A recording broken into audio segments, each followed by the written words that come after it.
And so I think that just affected my self-esteem. So when I went into my career and I had this venue for people to be telling me, wow, you're really good at this. Wow, I can't believe you closed that big deal. I was just getting all this external validation because I wasn't, I wasn't, esteemable. I wasn't doing things that like made me feel esteem internally. And then I'd go home and I would get none of that, right? My kids weren't telling me, Dad, thank you so much for making me dinner tonight. Like just younger kids don't do that, right? And so that pushed me, and I think it pushes a lot of people back into their job because that's where they're getting the validation that they need because they don't feel it internally. Your business's success depends on relationships. Relationships with customers, relationships with employees, and relationships with stakeholders. What do they all have in common? They're all human. Because no matter if your business is B2B or B2C, it's really H to H, human to human. Welcome to the Human Connection Podcast. I'm your host, Carl Ponto. Each week, I bring you stories, insights, and practical advice from experts that you can apply to your growing company and daily life. This week, I'm excited to connect with Kevin Rice. Kevin is a founder, investor, and leadership thinker focused on helping high-performing leaders scale companies without burning out themselves or their teams. He co-founded Hathway straight out of college and grew it from a garage stage startup into a leading digital consultancy, scaling revenue from 0 to 24 million and building a 200 plus person organization before its acquisition by Vantage in 2021.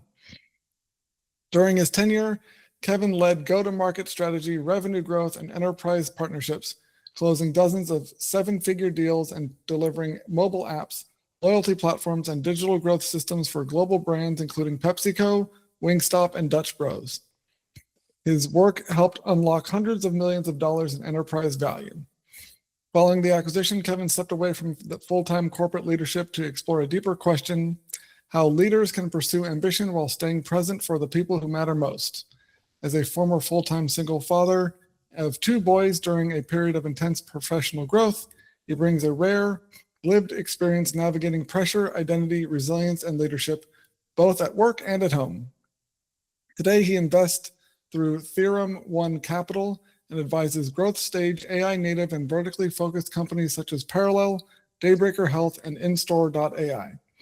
He also hosts the CEOs and ABCs podcast, where founders and executives engage in candid conversations about leadership, parenthood, presence, and redefining success beyond the boardroom. Kevin speaks openly about scaling teams, building sustainable systems, emotional intelligence and leadership, and why presence, not productivity alone, is the true competitive advantage in modern organizations. Congrats on your amazing career and welcome to the Human Connection Podcast. Thank you so much for having me on, Carl. Yeah, I'm really excited to have you on the show to talk about this idea of why presence is the true competitive advantage, because it seems like the sort of thing that executives have been getting wrong for so long and are just now waking up to the fact that the way they're showing up and the way they interact with the people around them has a bigger impact on the success of the company than they probably realized. And so I'd love to explore that with you and what makes you, what's the kind of foundation behind having the right presence with your team? Yeah, so I'd start out by saying, as an ambitious career professional, whether you're a corporate executive or you're starting your own company, the idea of work-life balance just isn't very realistic, right? It's kind of bullshit. I don't know if I can say that on here, but so what I really started thinking about was, okay, if I'm going to be investing 10, 12, 14 hours a day into my career, that's kind of what it takes to grow a company the way that I wanted to. Now, that really only leaves a few hours a day for my personal life and for my family. And there was a point where I noticed, I wasn't leaving anything left for my family. I was putting 100% of everything I had into my career. And I had to make a shift because things were kind of starting to feel like a little broken in my personal life. Like things looked really good on paper, but then when I came home, there was just kind of like, there wasn't the connection and the harmony that I wanted in my household. And the ingredients that were missing were presence and intentionality. So if I only have a couple hours a day to spend with my kids, I want to be really intentional about how I'm going to spend that time so that it's meaningful, that I'm not just defaulting through the motions. And most importantly, that I'm present, that I'm not thinking about work when I am with my kids, because it's like that time is so precious. And I think that's where a lot of us, like, I consider myself a high performer. I'm somebody who I spent most of my life focusing on productivity, and productivity, when that is your primary drive, it makes it really difficult to be in the present moment. And you're constantly thinking about what's coming next or what has already happened, what you could have done better. And it makes it just really difficult to just like be there in the present moment. And when it comes to your kids, that's the place that they live. They're not thinking about the future. They're not thinking about the past. They are living in that moment. And if you're somewhere else, they can feel it. And that's where the connection gets lost.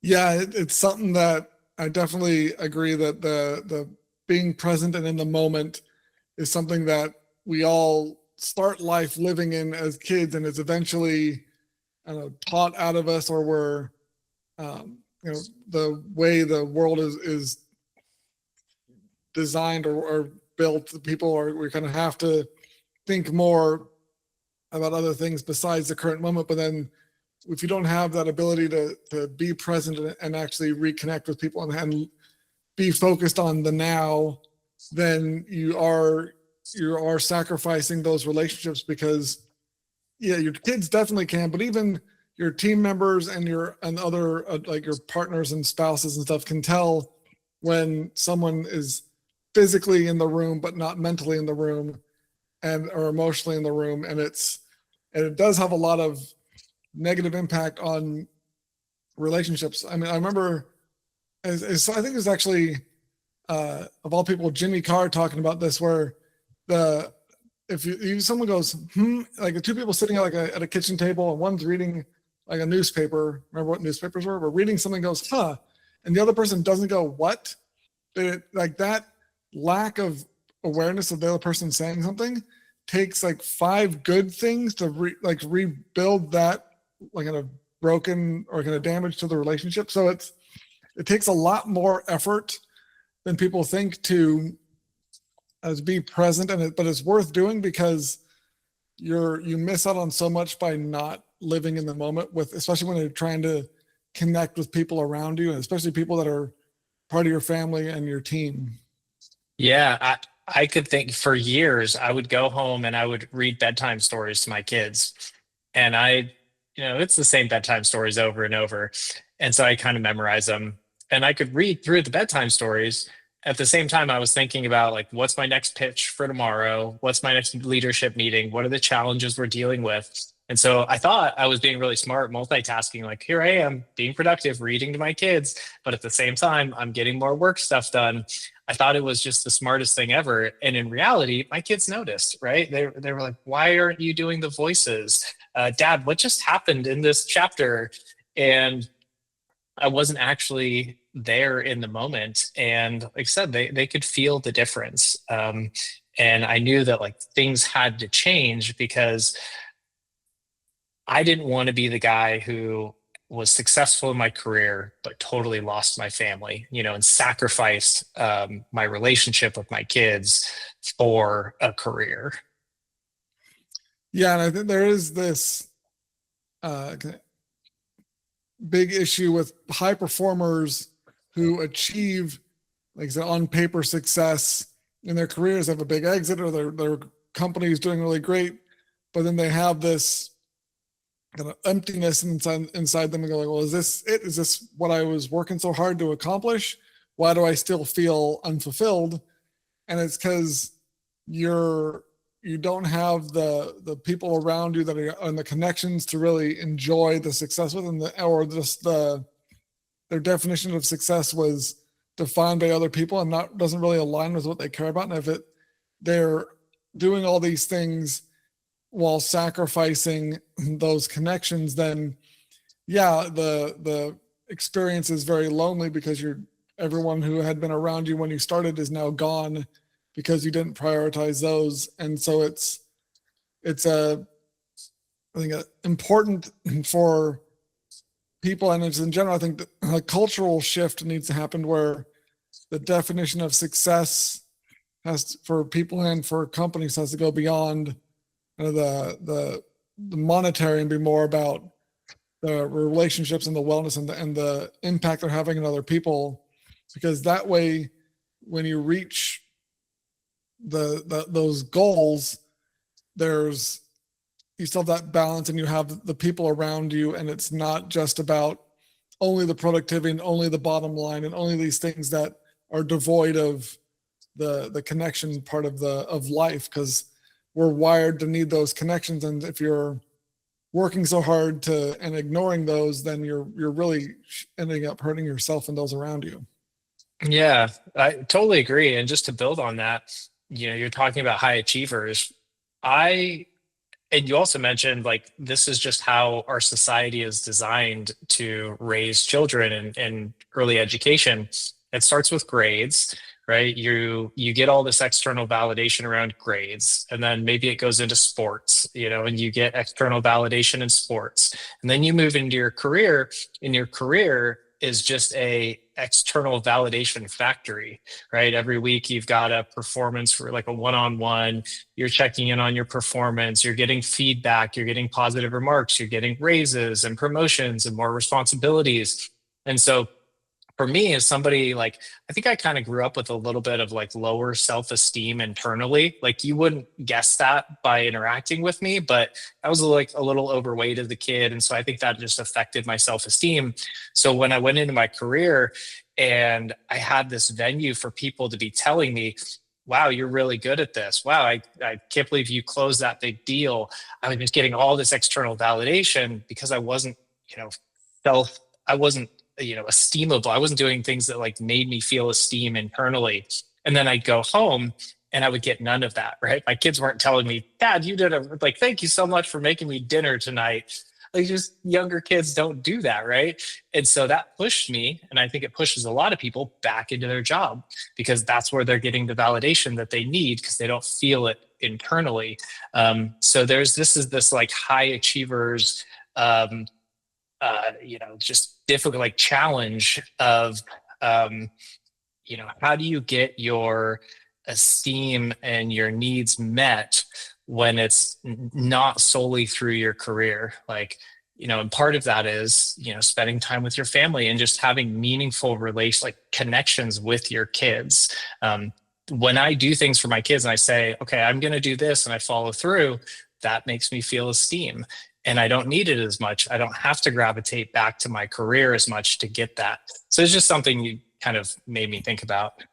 Yeah, and it's also something that I think we said there's that kind of all the external validation people are seeking, and kind of the definition of success comes from other people. I think is also something that be good to shift away from or kind of balance out with, because one of the things I've noticed over doing the show is so many people are just going to have a lack of connection with themselves. They don't really have time. They don't really think about who they are and what they actually care about, and what they want to do or what they really care about. And I mean, when I come back to the education system, you pick your major when you're a junior in high school. You graduate with a bachelor's degree when you're 22, 23, and then your brain is finishing developing when you're 25. So just physiologically, you're a different person than when you picked your career path. And so your odds are you're not the same person, have different values and interests than when you picked this career for yourself. And now you're supposed to just work in that career that you're probably not super jazzed about for the next how many years. And so it's the more time spent in kind of introspection and understanding who people are and internally, and like what really you care about is important for anyone, but especially for someone who's trying to lead others and needs to connect with other people. Because if you don't know yourself, then it's really hard to find people that are going to share your values or could be good complementary skill sets, a good complementary interest. And so I think if you had more of a connection with yourself and you're less reliable on those external validations, it also makes it easier for you to be more connected with family and with work, because you're doing things and you're connected with people that are in alignment with who you really are and what you really care about.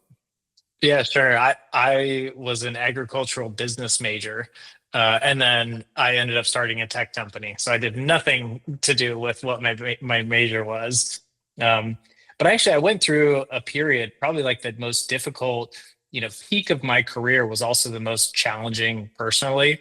So when our company was growing 50%, 100% year over year. And in a service-based tech company, that means adding headcount, not just scaling revenue. So it meant operations were changing, and I was responsible for all of this as the president of the company. I had a lot of pressure happening at work. At the same time, at home, I was a single father. COVID happened. So like my world felt like a pressure cooker. And I actually pretty consciously disconnected from myself as a survival mechanism. It was kind of a coping mechanism. I felt like, man, if I were to feel all the weight of my world right now, I would just crumble. I wouldn't be able to continue doing what I'm doing. So I really disconnected from my own emotions. And I kind of describe it as like going into robot mode, where it's like all I was focused on was productivity. For my entire waking hour of my day, I was trying, or like the hours of my day, I was trying to be productive. Um, the problem with that is when you disconnect from yourself, you disconnect from the people around you. Like if you don't have a relationship with yourself, how are you going to have a relationship with others?